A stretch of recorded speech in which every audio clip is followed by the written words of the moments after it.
우리가 말씀의 연속성을 위하여 지난 시간을 기억해 봅니다. 하나님께서 이스라엘 조상 아브라함과 이삭과 야곱에게 하신 언약을 이루실 때가 되자 모세를 부르십니다. 호렙산 떨기나무 불꽃 가운데서 부르셔서 모세에게 신을 벗으라고 명령하십니다. 신을 벗는다는 것은 종이 된다는 것을 의미합니다. 종은 자기가 하고 싶은 일을 하는 사람이 아닙니다. 주인이 시키는 대로, 주인의 명령대로 행해야 하는 것입니다. 하나님은 모세에게 이러한 종의 자세를 요구하시는 것입니다.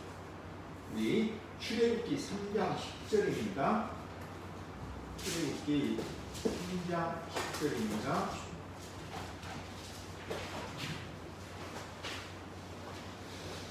출애굽기 3장 10절 우리 찾으시면 한 목소리로 읽습니다.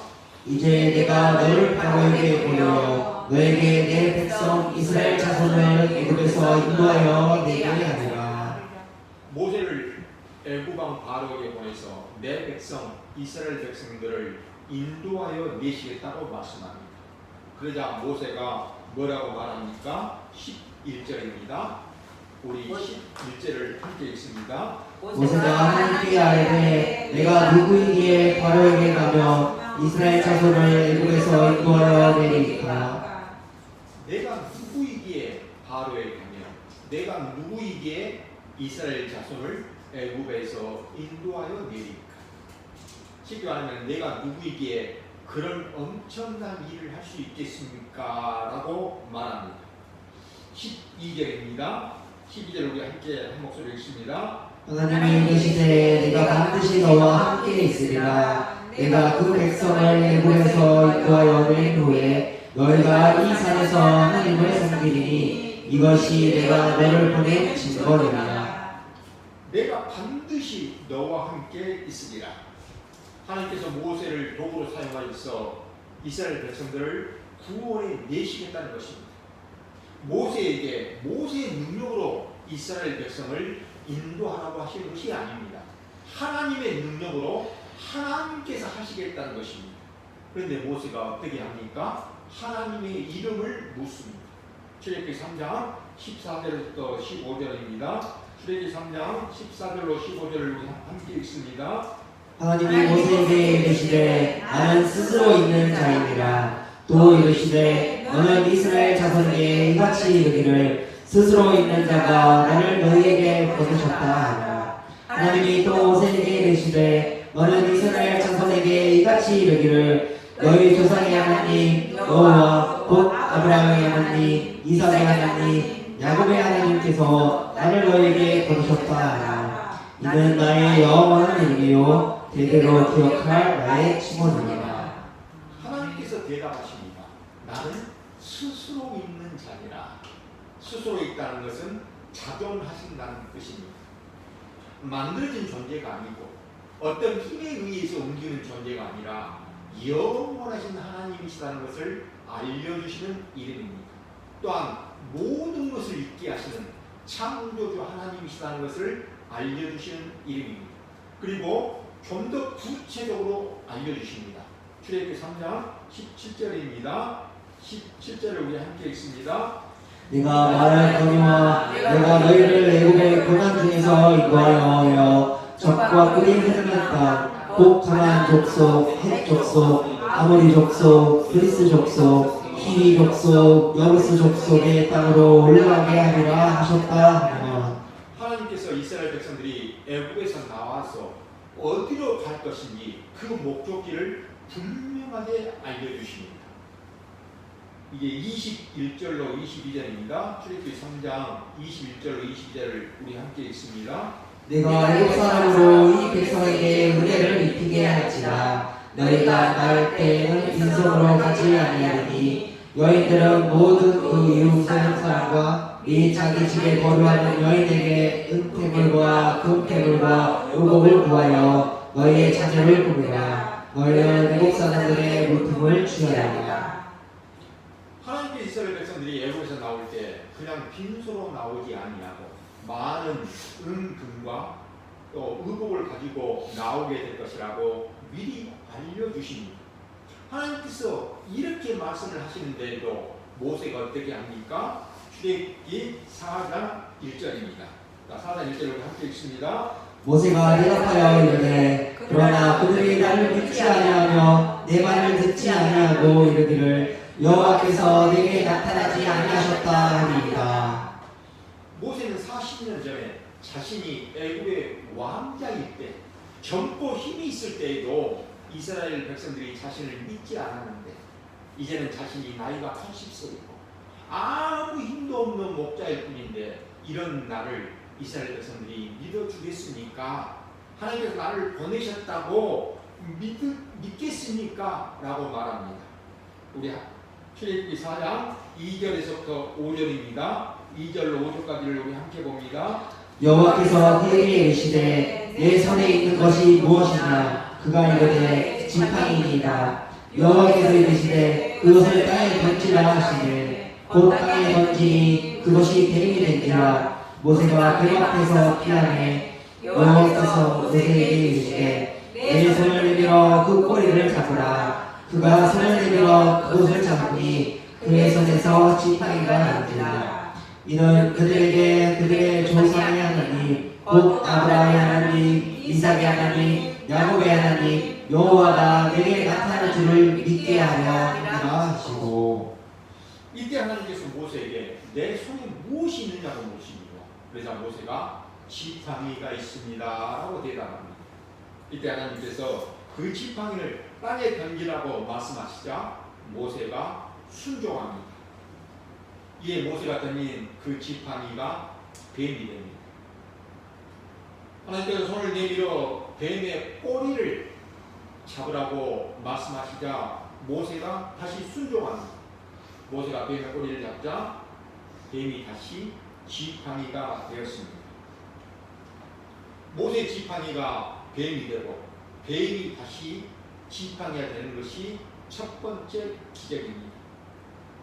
이 첫 번째 기적은 그 기적 자체로 의미가 있는 것이 아닙니다.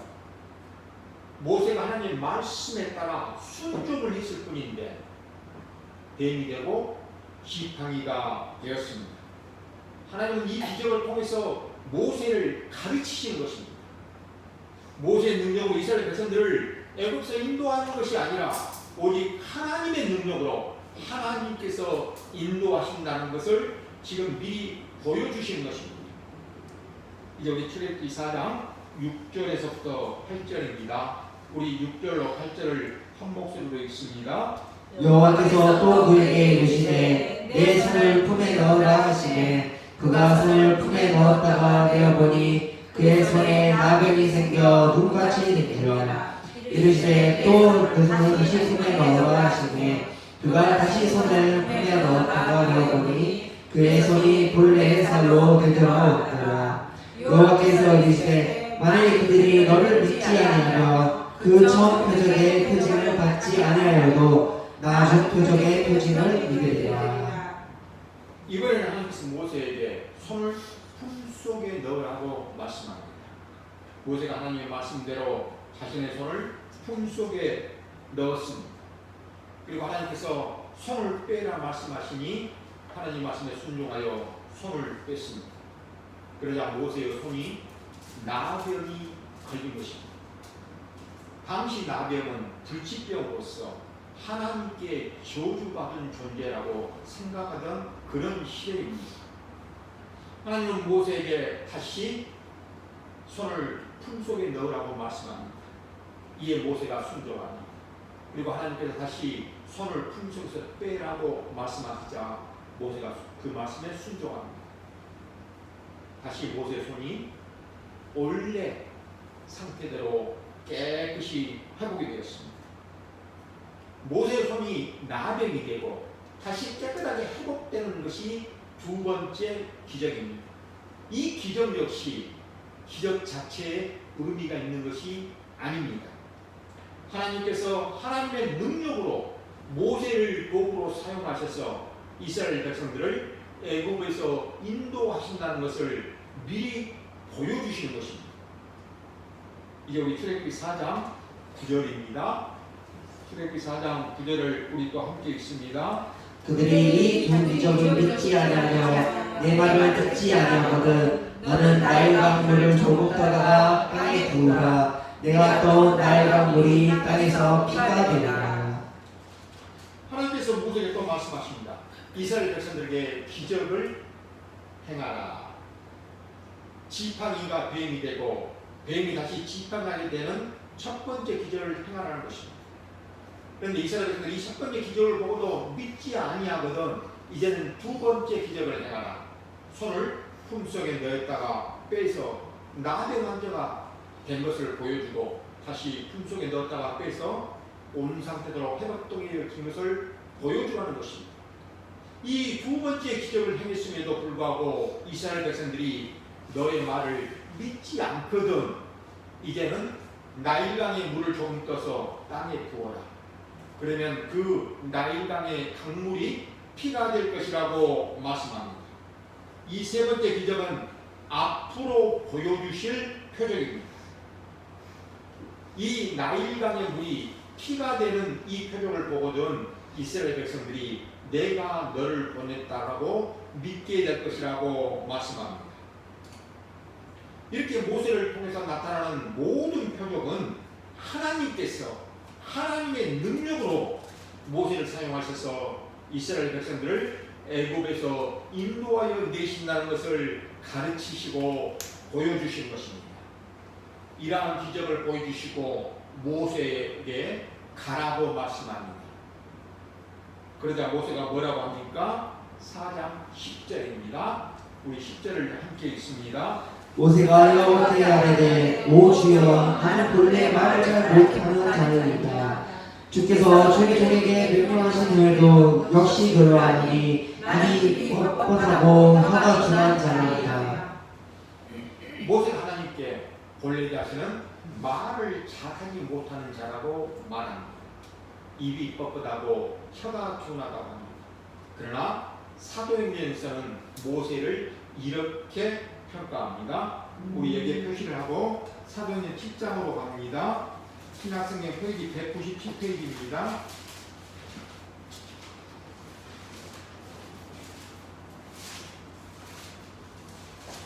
사도행전 7장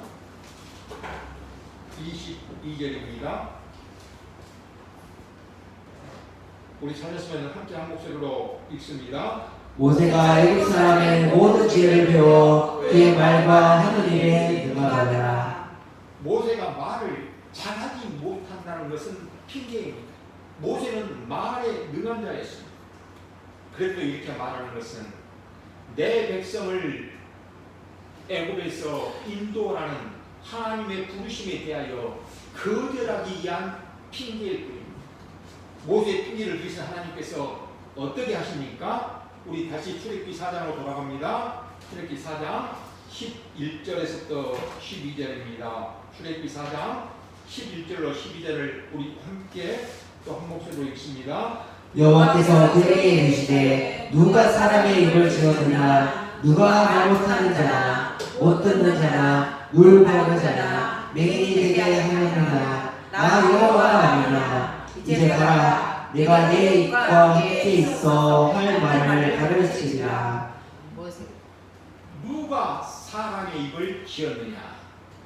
누가 말을 못하는 자나 듣지 못하는 자나 맹인이 되게 하였느냐? 나 여호와가 아니냐라고 반문하십니다. 이것은 내가 바로 창조주 하나님이 아니냐 그런 의미입니다. 그러니 이제는 가라.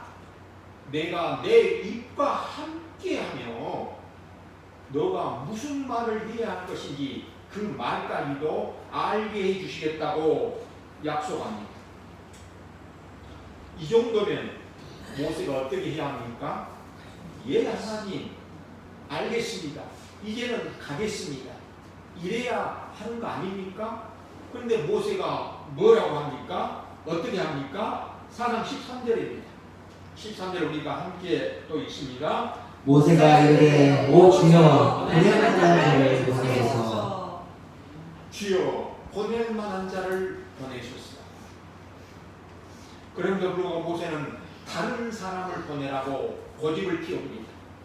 모세의 고집이 대단한 일입니다. 그런데 어떻습니까? 모세만 그렇습니까? 이 모습이 우리의 모습 아닙니까?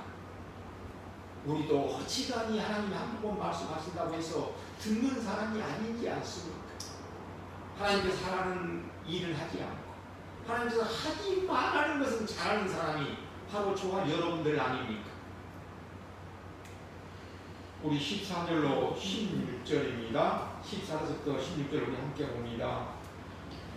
여호와께서 모세를 향하여 노하여 이르시되 레위 사람아 내 형 아론이 있지 아니하냐 그가 말 잘하는 것을 내가 아노라 그가 너를 만나러 나오나니 그가 너를 볼 때에 그의 마음에 기쁨이 있을 것이라 너는 그에게 말하고 그의 입에 한번을 주라 내가 내 입과 그의 입에 함께 있어서 너희들이 행할 일을 가르치리라 그가 너를 대신하여 백성에게 말할 것이니 그는 내 입을 대신할 것이요 너는 그에게 하나님같이 되리라. 모세가 계속해서 핑계를 대면서 다른 사람을 보내라고 하자 하나님께서 드디어 화를 내시고 진노를 하시면서 말을 잘하는 내 형 아론을 붙여주시겠다고까지 하십니다. 내 형 아론이 너를 만나러 올 것이다. 너는 아론에게 말해라. 그러면 아론이 너를 대신하여 백성에게 말할 것이다. 내가 내 입과 내 형 아론의 입에 함께 있을 것이며 너희들이 할 일을 행할 일을 알려주며 가르쳐 주시겠다고 말씀합니다. 사랑하는 여러분, 모세가 말을 잘하지 못한다라고 말하자 하나님께서는 말 잘하는 형 아론을 붙여주시겠다고 하십니다. 여기에는 두 가지 의미가 있습니다. 첫째, 모세가 더 이상 핑계를 대지 못하도록 아론을 붙여주신 것입니다. 둘째, 모세가 형 아론을 보면서 무엇을 느끼게 되겠습니까? 아론은 모세의 불신앙으로 인한 결과물입니다. 모세가 하나님께 불순종하였기에 하나님께서 아론을 붙여주신 것입니다. 따라서 모세는 아론을 볼 때마다 자신이 하나님의 말씀에 얼마나 불순종했는지를 생각날 것입니다. 비슷한 예를 하나 드리겠습니다. 하나님께서 아브라함과 사라에게 아들을 주시겠다고 말씀하십니다. 이 말씀을 듣고 아브라함이 100세 된 자가 어찌 아들을 낳을 수 있겠습니까? 사라가 90세인데 어찌 출산하리요 하고 웃습니다. 사라 역시 장막문 뒤에서 듣고 내가 생기가 끊어졌는데 어찌 출산하리요 하고 웃습니다. 한마디로 말도 안 되는 소리라고 비웃었던 것입니다. 그럼에도 하나님께서 약속하신 대로 아들이 태어납니다. 그 아들의 이름을 하나님은 이삭이라고 지어주십니다. 이삭이라는 이름의 뜻이 웃음이라는 의미입니다. 아브라함과 사라가 이삭아라고 이름을 부를 때마다 자신들이 하나님의 말씀을 얼마나 믿지 않았는지 늘 생각이 났을 것입니다.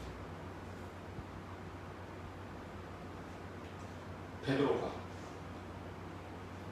예수님께서 너가 오늘 닭이 울기 전에 나를 3번 부인하라고 말씀합니다. 이 말씀대로 베드로가 하도 힘없는 요정 앞에서 예수님을 알지 못한다고 부인합니다. 그러자 닭이 웁니다. 이후 베드로는 닭이 우는 소리를 들을 때마다 자신이 예수님을 부인했다는 것이 늘 생각이 났을 것입니다. 이제 우리 4장 17절을 봅니다. 출애굽기 4장 17절입니다. 함께 읽습니다. 너는 이 지팡이를 손에 잡고 이것으로 이적을 행할지니라. 하나님은 모세에게 손에 지팡이를 잡고 이적을 행하라고 합니다. 왜냐하면 그 지팡이로 하나님의 능력을 드러내야 하기 때문입니다. 이제 우리 18절로 20절을 봅니다. 출애굽기 4장 18절로 20절입니다. 모세가 그의 장인 이드로에게로 돌아가서 그에게 이르되 내가 애굽에 있는 내 형제들에게로 돌아가서 그들이 아직 살아있는지 알아보고 하니 나로 파하셔서 이드로가 모세에게 평안히 가라 하니라. 여호와께서 미디안에서 모세에게 이르시되 애굽으로 돌아가라. 내 목숨을 노리던 자가 다 죽었느니라. 모세가 그의 아내와 아들들을 나귀에 태우고 애굽으로 돌아가는데 모세가 하나님의 지팡이를 손에 잡았더라. 모세가 호렙산에서 돌아와 장인 이드로에게 이제는 애굽으로 돌아가겠다며 허락을 구합니다. 이에 장인 이드로가 평안히 가라며 축복하며 허락합니다.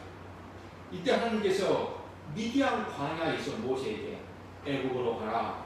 너의 생명을 찾던 자들이 모두 죽었다라고 말씀합니다.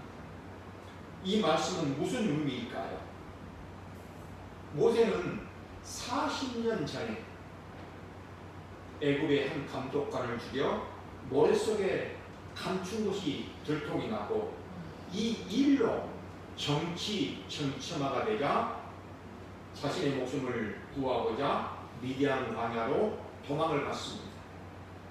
이 일로 모세는 40년이 지난 후에도 두려움 때문에 애굽으로 돌아가지 못했습니다.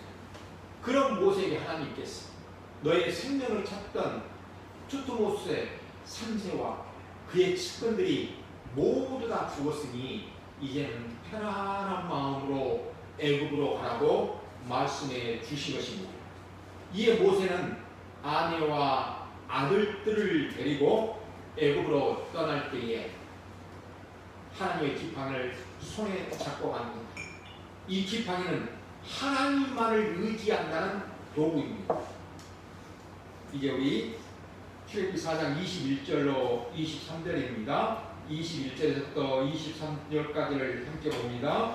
여호와께서 모세에게 이르시되 내가 애굽으로 돌아가거든 내가 내 손에 준 이적을 바로 앞에서 다 행하라. 그러나 내가 그의 마음을 완악하게 한즉 그가 백성을 보내주지 아니하니 너는 바로에게 이르기를 여호와의 말씀에 이스라엘은 내 아들 내 장자라.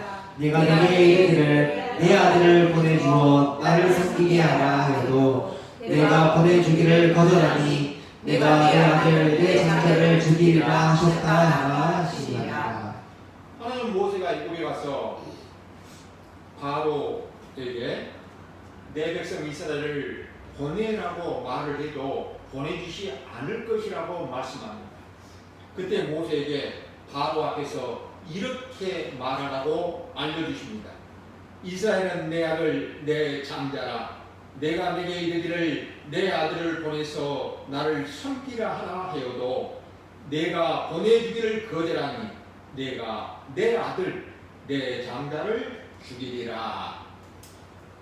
하나님은 세상의 많은 민족들 중에서 이스라엘 민족을 택하여 첫 민족, 첫 아들로 삼으십니다. 그리고 이스라엘을 내 아들, 내 장자라고 부르십니다.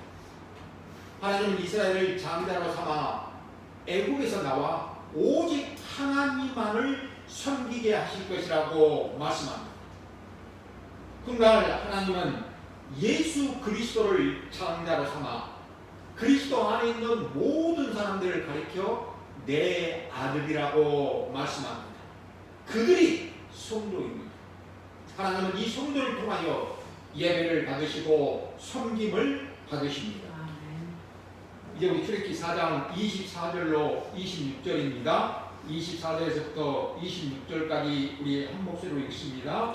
모세가 그를 가다가 숙소에 있을 때 여호와께서 그를 만나사 그를 죽이려 하시니라. 십보라가 독칼을 가져다가 그의 아들의 도피를 외어 그의 발을 갖다 대며 이르되 당신은 참으로 내게 피 남편이로가 아니 여호와께서 그를 도와주시니라. 그때 십보라가 피 남편이라 함은 할례 때문이었더라.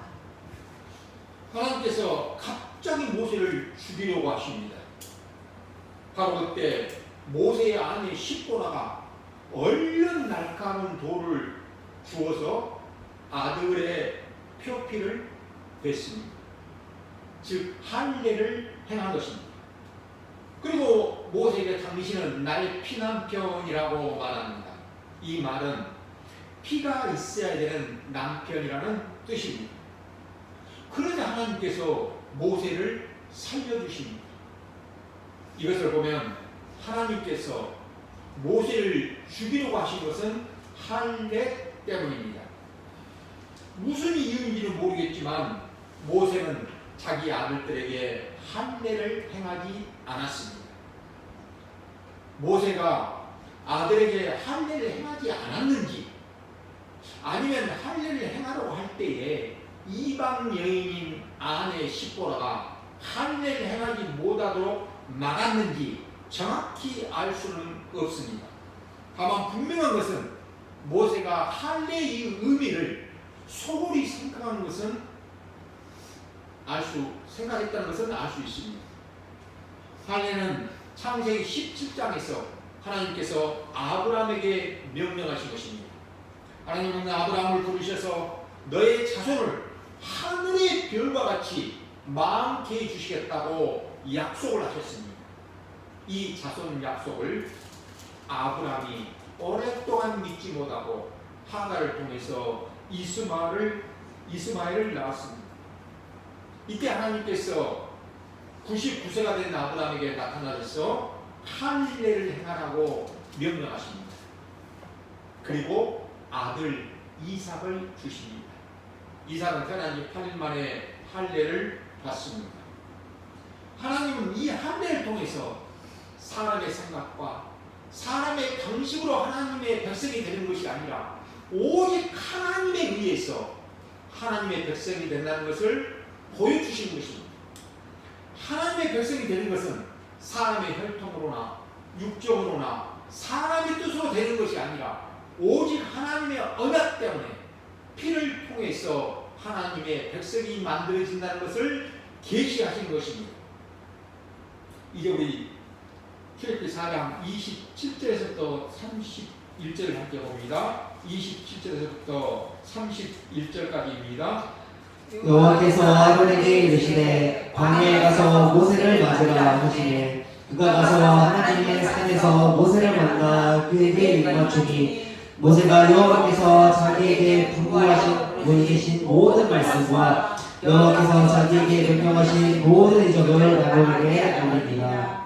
모세와 아론이 가서 이스라엘 자손의 모든 장로를 모으고 아론이 여호와께서 모세에게 이르신 모든 말씀을 전하고 그 백성 앞에서 이적을 행하니 백성이 믿으며 여호와께서 이스라엘 자손을 찾으시고 그들의 고난을 살피셨다 함을 듣고 머리 숙여 경배하였더라. 하나님께서 아론을 모세에게 보내 시내산에서 모세와 만나게 하십니다. 아론은 40년간 생사여부를 알지 못하던 동생 모세를 만나서 입을 맞추며 기뻐합니다. 모세는 아론에게 그동안 하나님께서 자신을 부르셔서 하신 말씀과 또 보여주신 표적에 대하여 알려줍니다. 그리고 모세와 아론은 함께 애굽으로 가서 이스라엘 백성들 앞에서 하나님의 표적을 행합니다. 이 표적을 보고서 이스라엘 백성들은 하나님께서 모세와 아론을 보내주셨음을 알고 하나님께 머리 숙여 경배합니다. 사랑하는 여러분, 이제 말씀을 마치려고 합니다. 하나님은 모세를 통해 이스라엘 백성들을 애굽에서 인도에 내시려고 하십니다. 이스라엘 백성들이 애굽 사람들과 뭔가 달라서 인도하시는 것이 아닙니다. 이스라엘 백성들 역시 애굽 사람들과 똑같습니다. 그럼에도 인도하시는 것은 언약 때문입니다. 지금 우리가 하나님의 백성이 되는 것도 이 세상 사람들과 우리가 뭔가 달라서가 아닙니다. 언약 때문입니다. 피 때문입니다. 우리는 예수 그리스도의 십자가 피로 말미암아 하나님의 자녀가 되었습니다. 그리고 예수 그리스도는 하나님의 맏아들이십니다. 장자이십니다. 우리는 이 예수 그리스도로 말미암아 양자의 영을 받아서 하나님을 아버지라고 부르게 되었습니다. 하나님을 향하여 아버지라고 부르는 것이 복입니다. 하나님을 예배하며 섬기는 것이 복입니다. 이 세상에서 하나님을 아버지라고 부르는 것보다 더 큰 복은 없습니다. 더 큰 기쁨도 없습니다. 이 세상에서 하나님을 예배하며 섬기는 것보다 더 큰 복은 없습니다.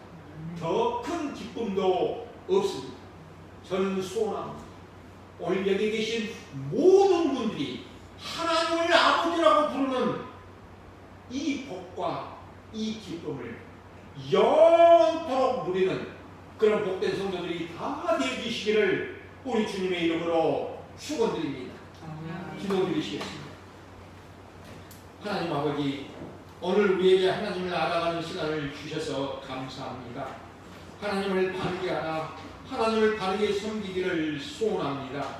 이 세상에서 하나님을 섬기며 사는 인생이 가장 큰 기쁨이요 가장 큰 복이라는 고백이 바로 나의 고백이 되어지기를 소원합니다.